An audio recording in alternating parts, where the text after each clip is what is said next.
Your 515 Fantasy Football. I know football. Are you ready for some football? Domination on Sundays begins with listening to these guys on Thursdays. You ready for this? Over 40 years of fantasy football experience between them. Yeah! One is a proud veteran of the United States Marine Corps, husband and father, entering his 19th year of fantasy competition. Brian Eikenberry. The other, also a proud husband and father, is one of the winningest fantasy minds in the state. Celebrating 25 years of excellence, Andy Hall. Let's get the game on! It's showtime. The 515 Fantasy Football Show with your hosts, Andy Hall and Brian Eikenberry. Welcome to Week 10. We have reached double-digit weeks, and that much closer to fantasy playoff time. Now or never for many of you sitting at or slightly below 500. Now is the time to buckle down, shore up that roster, and make that final push. Andy Hall inviting you to join our social network. Like us on Facebook, follow us on Twitter at 515Fantasy, my personal Twitter handle at Andy Hall Radio. In addition to the radio broadcast happening every Thursday at 11 a.m. on 1350 a.m. and 102.1 FM ESPN Radio in Des Moines, Iowa. We are digital on demand via iTunes, Apple Podcasts, Stitcher, online at espndesmoines.com. Awful lot of options in case you want to tune in when you have time. And I really do appreciate it each and every week. Over the course of this hour, of course, all the matchups. We've got grades and all the fantasy-relevant players. Bargain Bin segment sponsored by Twisted Vine Brewery later on, giving you some good dart throws that are likely still on your waiver wire. And begrudgingly, a recap of Week 9 of the Listener League as well. Yeah, you're going to get that. That's presented by our friends at Iowa Firecrackin'. Diving right into the Week 10 matchups, because that's why we're here. Begin with the Thursday nighter. Seattle at Arizona. And you know what? Honestly, if everyone were healthy, this would actually be a great game. Unfortunately, they're not, especially on the Cardinals side of the ball, and we'll get to that in a bit. Start, though, with the Seahawks. Russell Wilson, a solid start this week. Arizona bottom third against the pass, allowing nearly 250 passing yards per game, a total of 7 scores through the air. Wilson also helps you out with his legs, something his running backs aren't doing, so he's an A grade. Doug Baldwin is the slot guy, probably sees a bunch of Tyrann Mathieu, which is a tough matchup, but Baldwin is still a B grade here. Lots of targets involved here. Paul Richardson, Tyler Lockett, take your pick. One of them will likely get the Patrick Peterson treatment, so I'm not starting either of them due to the uncertainty. Jimmy Graham, always a good start, giving him a B+, best of the pass catchers. And as far as the runners go, I mean, Arizona allows less than 4 yards per carry. They've given up 7 touchdowns on the ground this season, but I don't trust Seattle runners at all, so I'm leaving them all on the bench. That includes Thomas Rawls, who apparently is the starter. Arizona, much simpler on that side of the ball. Drew Stanton, he's on the bench. So are John Brown and Jerron Brown. Neither have scored on Seattle ever, and I don't see that changing this week. Larry Fitzgerald, the only Cardinal pass catcher I'm giving a starting grade to, but just barely a C grade. Isn't it something? You lose Carson Palmer, aging veteran, who's still got something left in the tank, granted, but not nearly the quarterback he was even just a couple years ago. You lose him, and what else do they have? This has been an ongoing problem for the Arizona Cardinals, and specifically for their big playmakers, Larry Fitzgerald. I mean, he's now a borderline flex play every week, depending on the matchup. The Adrian Peterson, I mean, he hasn't gained more than 65 total yards against Seattle since 2012, but the amount of volume I'm expecting in this game buoys his fantasy value. Adrian Peterson is a B grade this week, no better. How about Green Bay, Chicago? Another one of these that should be a much better game than it's actually going to be. On the Packers side, Brett Hundley is a C grade, not much of a passing threat. And anyway, the Bears are a top 10 unit in that respect. So aside from rushing yards and the possibility of a score on the ground, he's not worth a starting spot. His pass catchers, as we've seen, severely downgraded, and that continues here against the Chicago secondary that has allowed only 8 scores via the air all season long. Jordy Nelson, a C+. Devontae Adams is a C grade. Randall Cobb as well, a C. Not great. Running game, again, not an easy matchup. Chicago, they give up a little over 100 yards per game on the ground total, and 7 touchdowns have been scored by opposing backs. Aaron Jones may fare slightly better this week after that dud he laid in Week 9. but I'm only giving him a C+. And listen, about that dud in Week 9, don't tell me I didn't tell you that Detroit's got a pretty good run defense. I did. I totally warned you about that. Did not expect what Ty Montgomery did, which is come in and outperform Aaron Jones in his carries. But, listen. Ty Montgomery, I'm giving him a C grade here, only in full PPR leagues. It could just be game script. But his increased involvement last week does give me cause for concern going forward for Jones. On the Bears side, Mitchell Trubisky and his pass catchers, no better than C+ grades this week, despite a really great matchup. Chicago likely leans on the run here, and that means Jordan Howard and Tariq Cohen. Jordan is an A grade, and Cohen gets a B. Both will get a ton of touches against a weakened Packers front seven. That does it for that matchup. Cleveland at Detroit. Begin with the Browns. Deshaun Kaiser and his pass catchers all on the bench. Lions have been very tough on opposing passers and pass catchers. I don't think the Browns have anybody I'd consider in a starting lineup as you make your playoff push. That includes the tight end position. We've seen some pretty decent things out of David Njoku this season. And this Browns offense has been very friendly to tight ends, let's not forget, in recent memory. But here I just can't do it, man. I just can't do it. Isaiah Crowell showed some signs of life prior to the bye in a loss versus a really tough Minnesota defense a couple of weeks ago. Detroit, a similarly tough front, which I just alluded to. Crowell is a C+. Does it not feel like Isaiah Crowell's a guy that just continues to disappoint no matter how juicy the matchup? But then you get him in a tough matchup, you're definitely not starting him, and he comes out and does what he did a couple of weeks ago against Minnesota. Maybe he'll do that again against Detroit. Maybe you want to go ahead and roll the dice. Maybe you want to throw that dart. That is completely on you. I don't really feel great about it. I guess I'd feel okay maybe as a flex if you're in a tough situation at running back. Duke Johnson is a C grade. Slight uptick for those of you in PPR leagues. Lions, very middle of the road against pass-catching backs this season, allowing only one running back to score through the air. Over to the Lions, Matthew Stafford, about as hot as it gets as of late. And, beginning of the season, he was definitely on my sleeper list. Hopefully you listen to me because you know what?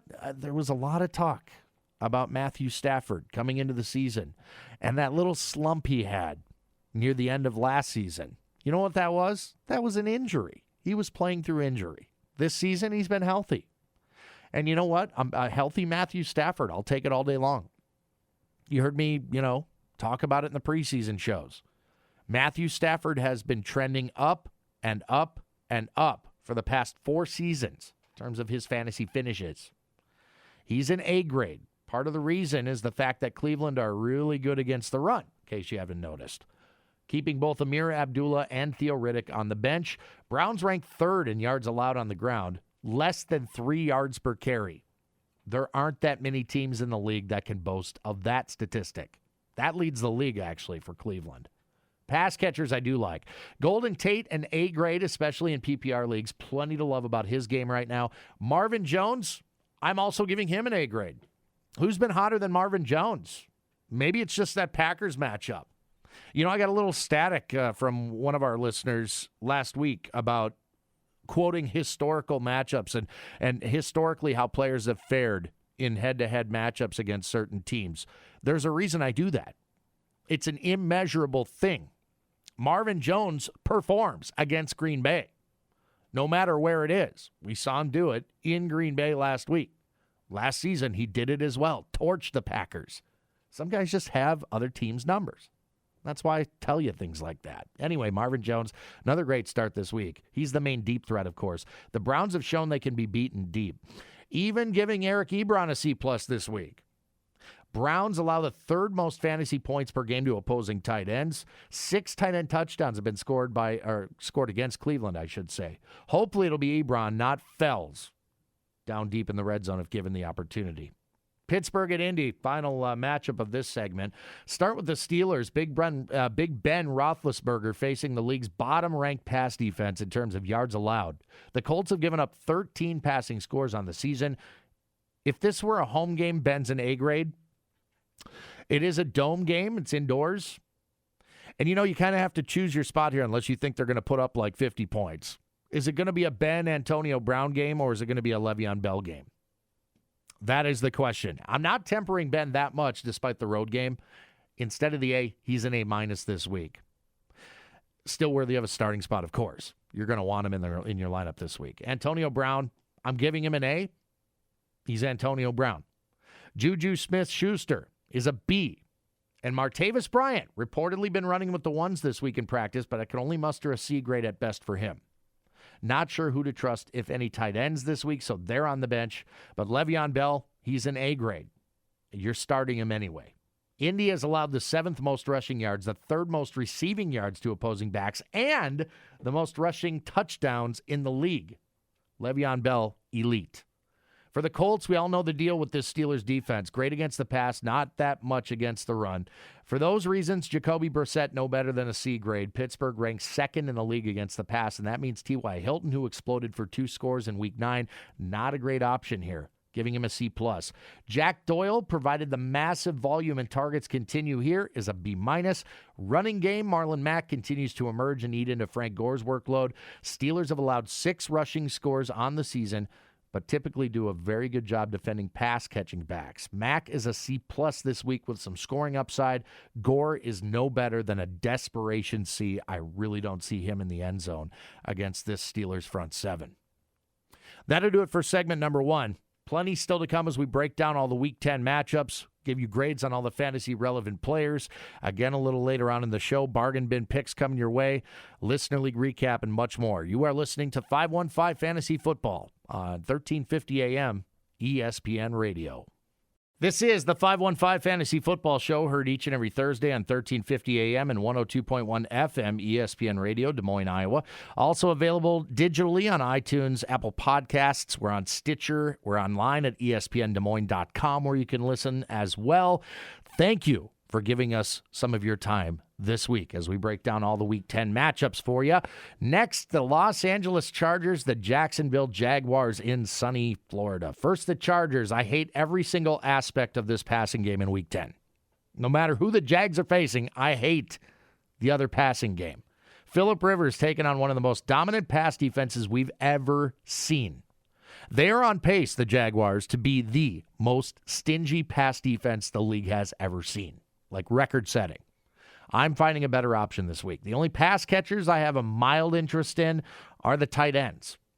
But the only one that gets a starting grade here is Hunter Henry. It's only a C grade. Jags have allowed 2 tight end scores on the season, but less than 45 yards receiving to the position per game. I do love Melvin Gordon this week. He's an A grade. Jacksonville, a bottom 3rd run-stopping unit, having given up the 9th most rushing yards, nearly 5 yards per carry, a total of 6 rushing scores. Gordon will eat this week. There's no doubt about it. But yeah, all those pass catchers, I'm leaving them on the bench. That includes Keenan Allen. That includes Tyrell Williams. That includes Travis Benjamin. Mike Williams, if he plays. Forget it. Just don't do it. Over to the Jags, Blake Bortles is on the bench. Chargers have allowed the 6th fewest passing yards, only about 200 per game. Both their corners are elite, so I'm leaving Marquise Lee and Allen Hurns on the bench. Be interested to see whether D.D. Westbrook makes his debut in this one. I'm not starting him, but I'm certainly keeping an eye out. And I find myself targeting on waiver wires everywhere due to the upside of this kid. Leonard Fournette should be back on the field after a surprise suspension in Week 9. He's an A grade. The Chargers have given up an average of over 135 rushing yards per game. That is staggering. Only the Niners are worse in that respect, by the way. So, yeah, Fournette, he's going to be good this week. New Orleans at Buffalo start on the Saints side. Tough matchup this week for Drew Brees, who does tend to struggle on the road. This week, he's facing a bend-but-don't-break secondary that gives up 250 passing yards per game but has only allowed 7 passing scores while collecting 11 INT. Breeze is a B grade here. Michael Thomas, also a B. We keep waiting for a big game from him. Don't think it comes in this matchup, though. Ted Ginn, the primary deep threat guy, only a C grade this week. Brandon Coleman, Willie Snead, both on the bench. Kobe Fleener, though, a C grade. Bills allow over 63 yards per game to the tight end position. You could do worse if you're in need of a bye week or injury replacement at the position. Tight end has been a really tough position to predict this year. Mark Ingram gets a top 8 run defense this week, allowing 3.7 yards per carry. They've given up 8 touchdowns to opposing runners. I'm giving Ingram a B grade. Alvin Kamara also a B, though he's more of the PPR angle. He'll catch more passes. Ingram can catch passes, but Kamara's a great change of pace guy that comes in, and boy, I wouldn't be surprised to see him get in the end zone again this week. So what about the Bills? Tyrod Taylor is a B- this week. Saints much improved over the course of the season as far as pass defense is concerned. A far cry from the team we saw get slaughtered by Sam Bradford in week 1. Taylor will help you out some with his legs, but I don't expect a ton of passing yards here. Saints allow only 211 per game on average. Only pass catchers I'm looking at this week on the Bills side, tight end Charles Clay may return from injury this week. If he does, giving him a C grade. The Saints have allowed 4 tight end touchdowns on the season, and Clay figures to be a big target guy once he's back on the field. I don't know for sure that it'll be this week. We're keeping our eye on it. You should too. Deontay Thompson is a dart throw C grade. He flashed a bit last week in New York. Kelvin Benjamin. What about Kelvin Benjamin? We do expect him to get his first action as a Buffalo Bill this week. I'm giving him a C+. Not an easy matchup, but I think the Bills do want to establish their new toy, especially once they get down deep in the red zone. Because, Kelvin Benjamin's great. Matchup-wise, not many folks can go up as high as Kelvin Benjamin can. So I think Tyrod's going to be looking for him if they get down deep. Shady McCoy is an easy A grade. Saints aren't great against the run. They also give up some receiving yards to opposing running backs. McCoy, of course, great at both. He is a great start this week, and that does it for that matchup. New York Jets at Tampa Bay. First, we'll talk those Jets and Josh McCown, who very quietly has been on a roll several weeks running now. This week, he'll see a bad Tampa secondary, allowing the 7th most passing yards in the league, a total of 14 passing touchdowns. McCown was a strong candidate for the bargain bin again this week. Lord knows we've used it before. Giving him a B+ in this matchup. Really solid. Jermaine Kearse still getting a slight majority of targets over the rest of the Jets' pass catchers. He's also got touchdown upside, so he's a B grade. Robbie Anderson, B- C+. Also a threat to score at any time. And tight end Austin Seferian-Jenkins gets the revenge game he's been waiting for. Yes, he was a Tampa Bay Buck. A B grade for ASJ. Little bit of a snicker for the revenge game angle.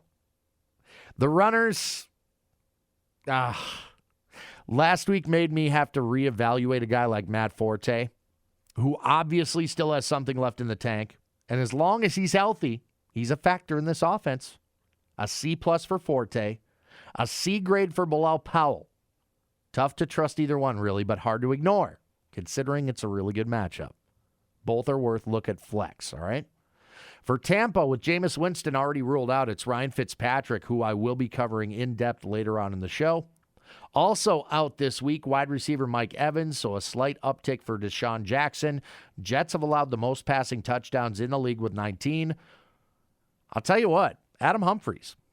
When Ryan Fitzpatrick is under center, Adam Humphries gets targeted an awful lot. So I'm giving Humphries a C+ this week. And one super sleeper I'm giving a C grade to is Chris Godwin. Chances are he's right there on your waiver wire. If you're in dire need of a wide receiver, Chris Godwin. He's not my bargain bin pick this week, but I think this kid's got some upside. 8 receptions for 83 yards on the season, but steps into a quasi-Evans role this week. I think he can flourish in the opportunity. Call me crazy. We shall see. Cameron Brate is a B+ this week. Jets have given up 6 tight end scores on the season, the 5th most fantasy points per game to the position. O.J. Howard's a dart throw C grade. Doug Martin sees a Jets front 7 that slowed LaShawn McCoy to virtually nothing in week 9, but on the season, allow over 120 rushing yards per game. Some receiving yards to opposing backs as well, and a total of 8 running back scores. 6 on the ground, 2 in the air. Martin is a solid B+ for me this week. Again, call me crazy. I'm plugging in Doug Martin, and I'm feeling okay about it. Minnesota at Washington. Start with the Vikings. Case Keenum gets yet another week under center. Of course, you've heard the news by now that Sam Bradford has been placed on IR. His season is over. Teddy Bridgewater has been activated. So he is now the backup quarterback for the Vikings for the time being. We'll see how long it takes before they're actually able to plug Teddy back in. I do think it'll happen before the end of this season. And, as crazy as it sounds, because Case Keenum's given them chances to win every single week, and this is a playoff-bound team, at least for now. Division leader in the NFC North, the Minnesota Vikings. What do they do with Teddy? Is he going to play, or is it going to be Keenum? Let's focus on this game. Middle of the pack Redskins secondary, they give up 226 passing yards per game, roughly 1.5 passing scores. I don't feel great about Keenum this week, but I like his weapons. Keenum's a B-. Stephon Diggs likely draws a lot of Josh Norman in coverage. That's a really bad matchup for him. A C+ only because I don't think it'll be shadow coverage. I think he'll see some Josh Norman, which will not be good for his fantasy prospects. Someone will have to account for Adam Thielen out of the slot. He's a B grade. I like Adam Thielen this week. And Kyle Rudolph, he's a B+. Washington gives up the 4th most fantasy points per game to opposing tight ends, a total of 4 tight end scores on the season, an average of 78 receiving yards per game to the position. The runners, Jerick McKinnon, still the one to play between the 2 primary options. I give him a B grade. Washington allows over 110 yards on the ground, is mediocre in terms of defending pass-catching backs as well. We know McKinnon is good at that. Latavius Murray's a C grade. He'll get some carries, no doubt, but I don't have great prospect for him. Over to the Redskins, Kirk Cousins, a very tough task here facing a Minnesota secondary that has allowed the 5th fewest passing yards on the season, only 9 scores through the air, and have grabbed 7 INT. Cousins is a C+ here. Josh Doxson likely sees a lot of Xavier Rhodes, giving him a C grade, and that's a very shaky C. Terrell Pryor, if there ever was a week he needs to step up and make something happen, it's this one.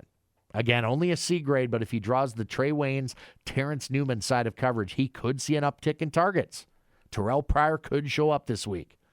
Minnesota, decent at defending against opposing tight ends, but you have to consider either Jordan Reed or Vernon Davis here, depending on whether or not Reed is able to go. At this point of the week, it's probably not looking great. It might be Vernon Davis.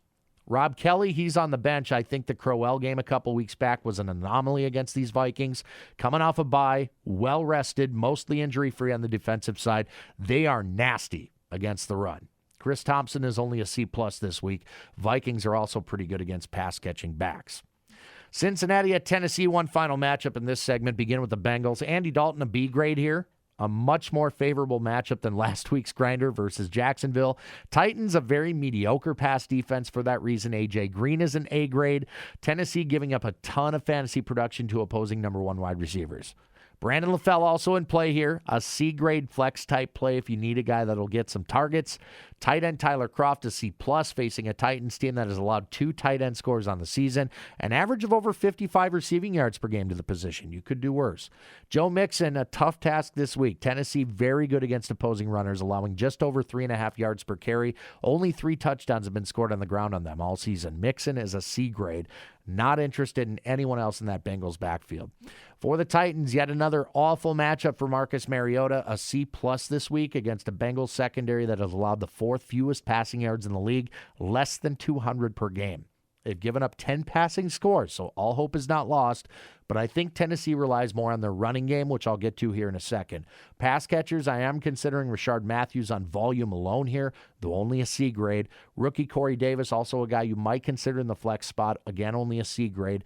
Bengals also stout against opposing tight ends, so Delaney Walker only a C+. DeMarco Murray, once again, not 100%, coming out of Week 9 banged up a bit, so expecting to see more Derrick Henry, since he tends to give up decent yardage to opposing backs, but have only allowed 3 rushing scores on the season.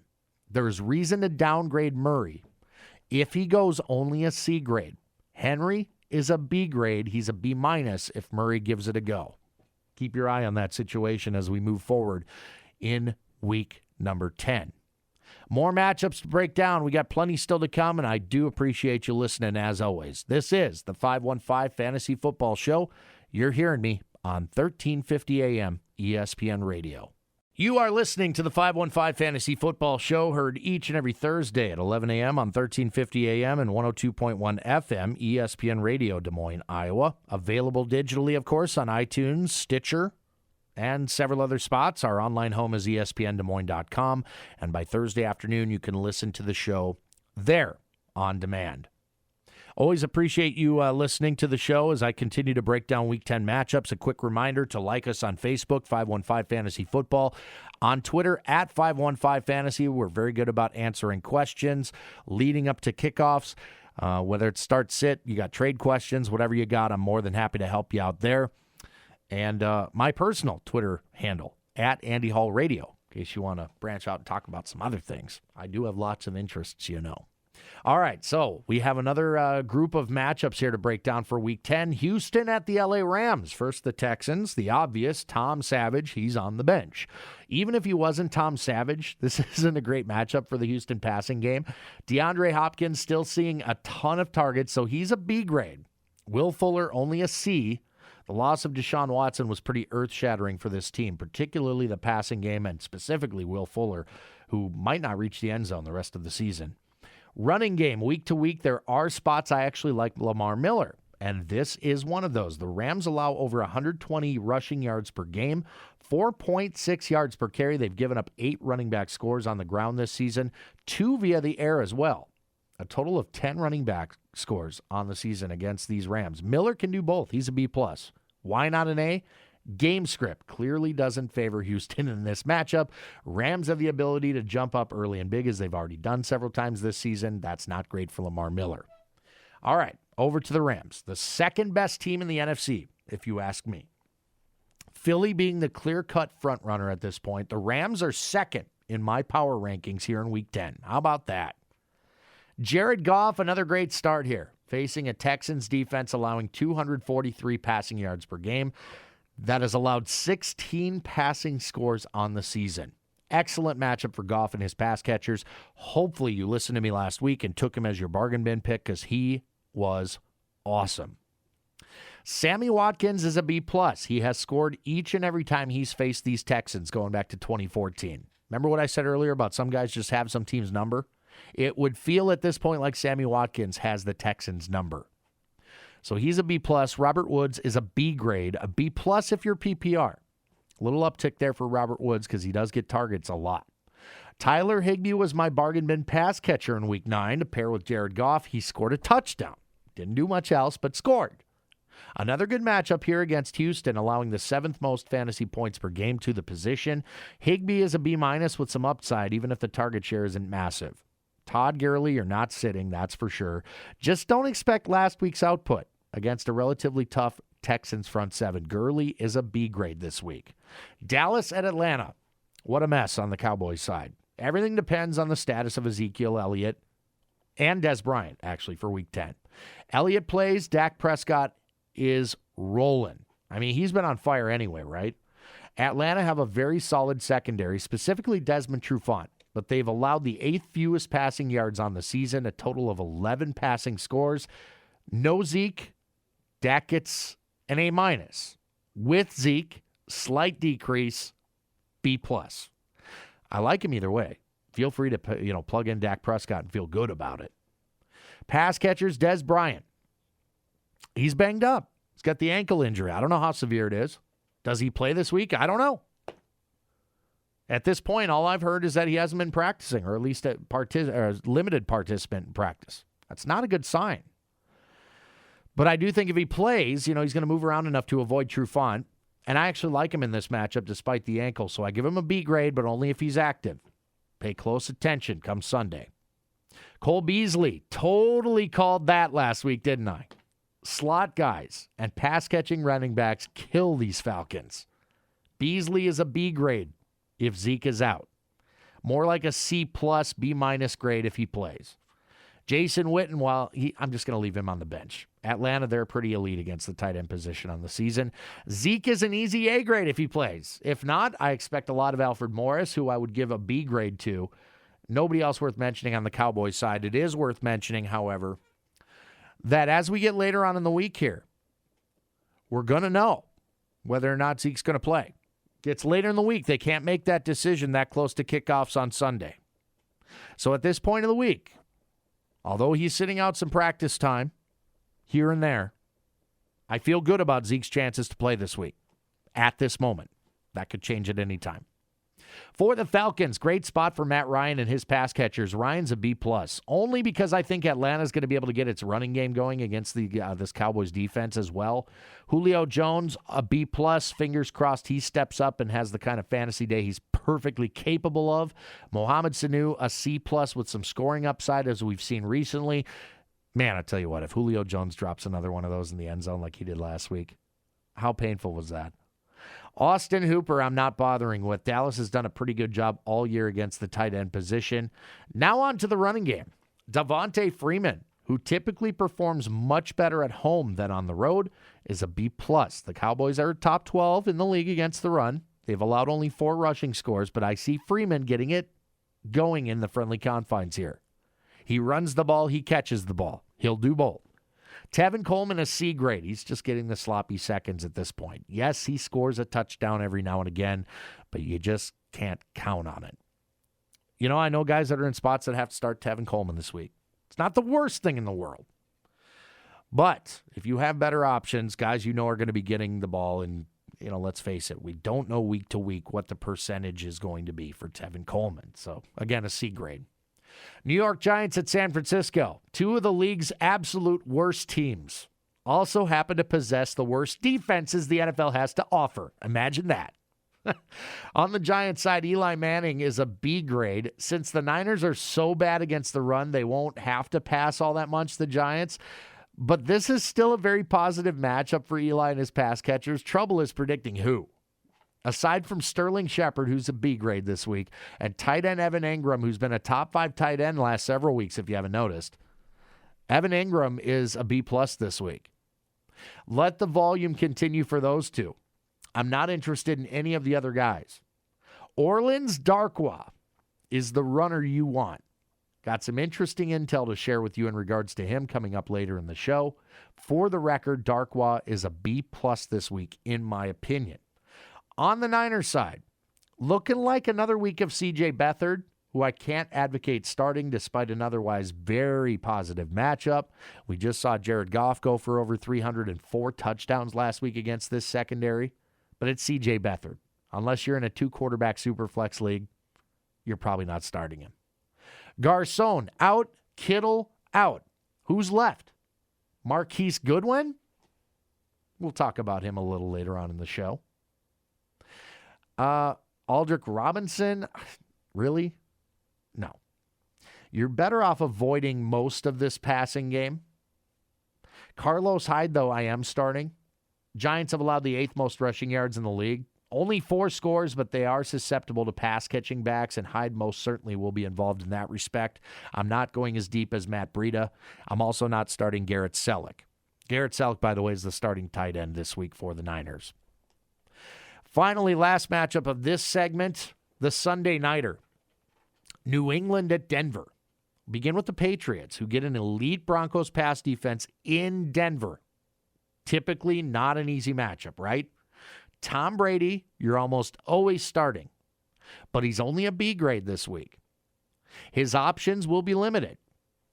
Now, he's got a lot of options. This is how Bill Belichick builds a team. But some of those are going to be taken away this week.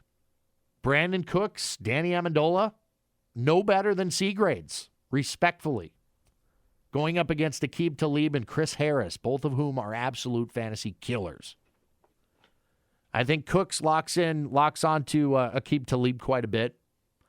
And a guy like Danny Amendola with Chris Hogan out, he probably gets the Chris Harris treatment. And that's not a good thing for either of them. Gronk is the big winner in a matchup like this. He's an A grade. Denver allow the 2nd most fantasy points per game to the tight end position. 5 tight end scores on the season have been scored on them. You know, it's almost too obvious. That's always a dangerous thing in fantasy football, is it not? But it's Gronk. So, of course, you're starting him. But I feel really good about this one. James White is my back of choice in this matchup. Any given week, who knows who it's going to be, right? Well, sometimes you can look at the matchup. You can break it down and see that a guy like James White and his skill set and how the Patriots like to use him is actually a really good start here. Pass-catching backs like White do very well against these Broncos, who are more concerned guarding the sidelines, giving White a B+ this week. Again, probably a bargain bin type of dart throw. But he's not my bargain bin pick. We'll get to that in a little bit. Rex Burkhead, I'm giving a C grade to because he's another guy that's going to contribute some in a game like this, in a matchup like this against a defense like Denver's. Mike Gillislee is totally touchdown dependent. He is a C grade, and you're not feeling great about it. If the Patriots are going to score touchdowns in this game, they're not going to do it from the 1-yard line. These Broncos are very good at what they do. Not going to be a whole lot of those pass interference calls in the end zone, resulting in 1-yard plunges by Mike Gillislee. Promise. Deion Lewis will get touches as well, but I'm only giving him a C+ this week. See, this backfield is just all over the place, but if you had to choose one this week, if I had to choose one, I feel pretty good about James White. Over to the Broncos, not interested in the quarterback du jour, Osweiler, Lynch, whoever, no thanks. Demaryius Thomas, Emmanuel Sanders both have a great opportunity here, but who's throwing the ball? We don't know.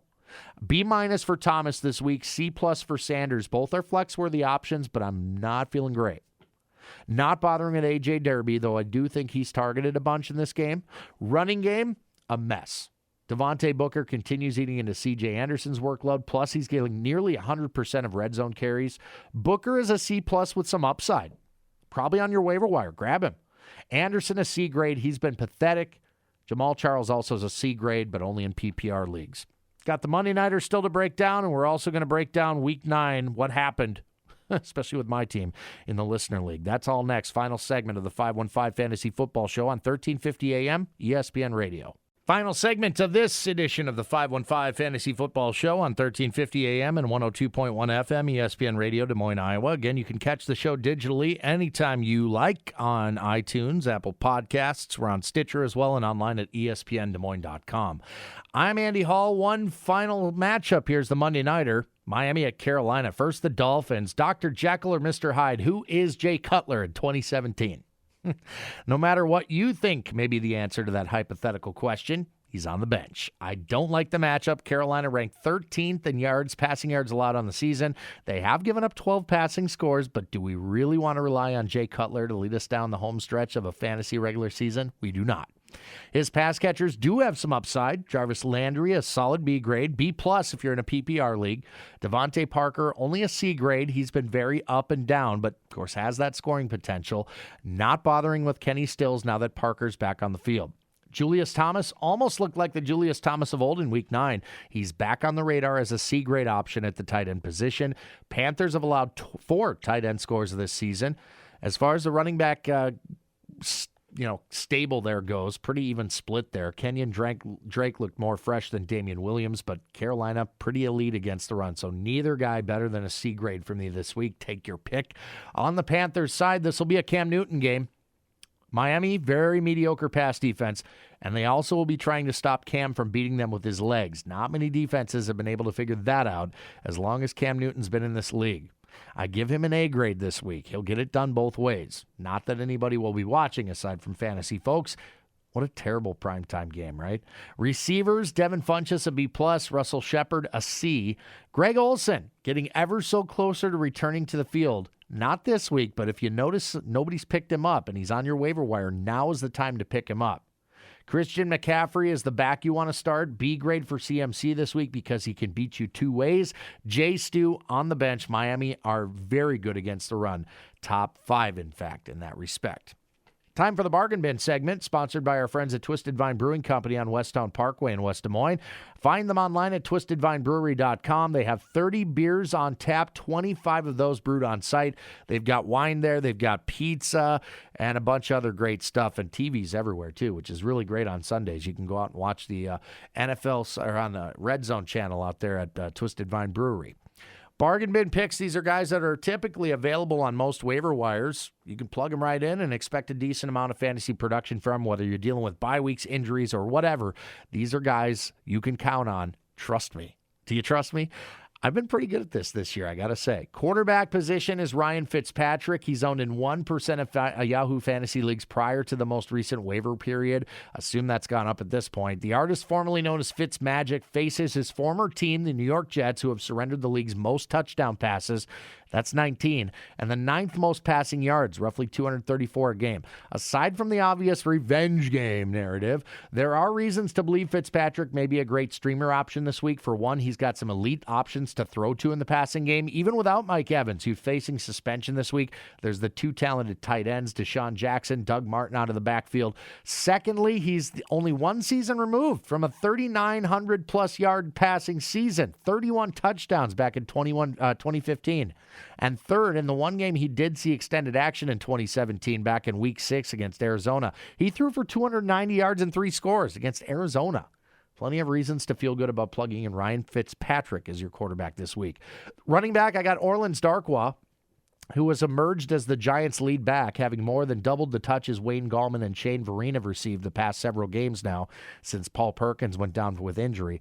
If there is a catch with Darkwa, besides playing for a horrendous Giants team, it's been game script.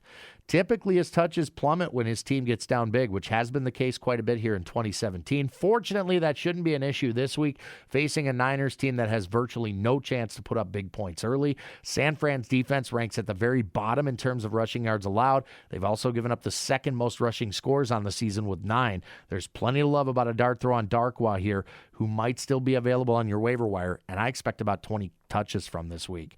Your receiver, pass catcher, Marquise Goodwin, San Francisco 49ers. With Pierre Garçon on IR, someone's got to catch passes from C.J. Beathard, and eventually Jimmy Garoppolo, right? The most likely candidate to lead the team going forward is Goodwin, who flashed last week against a relatively tough Cardinals secondary. This week, the Niners see a Giants secondary that, aside from Janoris Jenkins, cannot seem to slow opponents' passing games. They've allowed the second most receiving touchdowns in the league, an average of 275 yards per game to opposing pass catchers. If Goodwin finds himself covered by Eli Apple this weekend, that's a matchup that is easily exploitable. Over the top could lead to a long score, maybe more from him. The 515 Fantasy Football Listener League is presented by Iowa Firecracken, Iowa-owned, Iowa-operated, America-approved. We are inching ever so closer to December 1st. Fireworks are back on sale starting December 1st here in the state of Iowa. Find Iowa Firecracken online at firecracken.com. They're on Facebook as well. Feel free to like them there. And on Twitter, at iFirecracken. If you love beautiful things that go boom, this is the place to buy.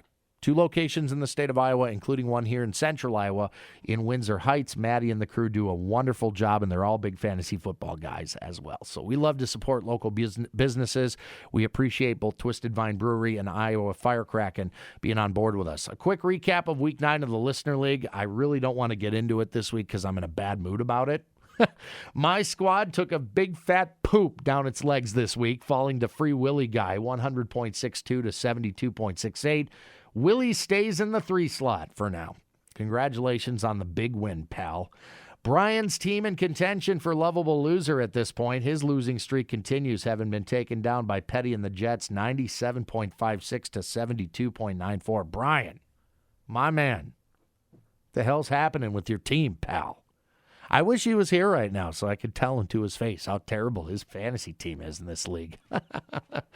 Taco Corp holds on to the number 2 spot, knocking off the artist formerly known as Comb the Desert. Final score 117.54 to 94.72. Moo Cow Guy puts Steve's Annihilators on blast, 122.10 to 81.32. Steve, ouch. Purple People Eaters still undefeated, squeaking by Boomin, whose team is imploding of late. Imploding rather than, exploding. 87.08 to 73.26, the final in that one from last week. And our guy, Oink, attempting to crawl out of the cellar, comes up with his second win in a row, choking the life out of Phillips Bolo Tie, 102.80 to 75.42. Wow. This week, I'm going to do my best to try and stop the onslaught of Oink. And it will not be easy, especially considering how terrible my team has been of late. But I'm like I said, going to do my absolute best. Brian's team on the verge of bottom feeding. He's got the artist formerly known as Comb the Desert, and that is not a favorable matchup for Mr. Brian this week. That team has been very, very good pretty much all season long. Moo Cow gets Petty and the Jets in a scintillating mid-tier Week 10 matchup. Okay, I'm being completely facetious as far as that one's concerned. Free Willy tries to make a splash against Steve and his troop of misfits. I guess it'd be like the island of misfit toys as we get closer to Christmas time. And have you noticed, by the way, retail stores already got the Christmas crap out? Come on. You're killing me. We do have Thanksgiving first, you know. Come on, guys. Boomin needs to light the fuse this week, facing off against another basement contender, Phillips Bolotai. Him, Brian, and Oink. All contending for lovable loser. And our game of the week, perhaps the season. Number 1 seeded Purple People Eaters, still undefeated, get number 2 Taco Corp in a matchup for the ages. Ryan, my man, somebody's got to take down the Purple People Eaters. It's got to be you. You're the man for the job this week. I am openly rooting for Taco Corp. What is wrong with me? Best of luck to all except Oink. I am going to smoke you this week, my man. Low and slow, and then shred you. That's what I'm going to do to you. Is your team not good? 2 wins in a row. I hope you enjoyed that. Your winning streak is about to end because you're getting smoked, pal. And that'll do it for this week's show. Yep. That's it. Thank you so much for tuning in. I always appreciate it. Again, invite you to like us on Facebook, 515 Fantasy Football. We're on Twitter at 515 Fantasy. I'm at Andy Hall Radio in case you want to hit me up there personally. And as always, if you missed any part of the show, you can go back and listen digitally at your convenience. Good luck in setting your lineups. Good luck in Week 10. Let's get that playoff push going, shall we? Until next time, I'm Andy Hall. This is the 515 Fantasy Football Show on 1350 AM ESPN Radio.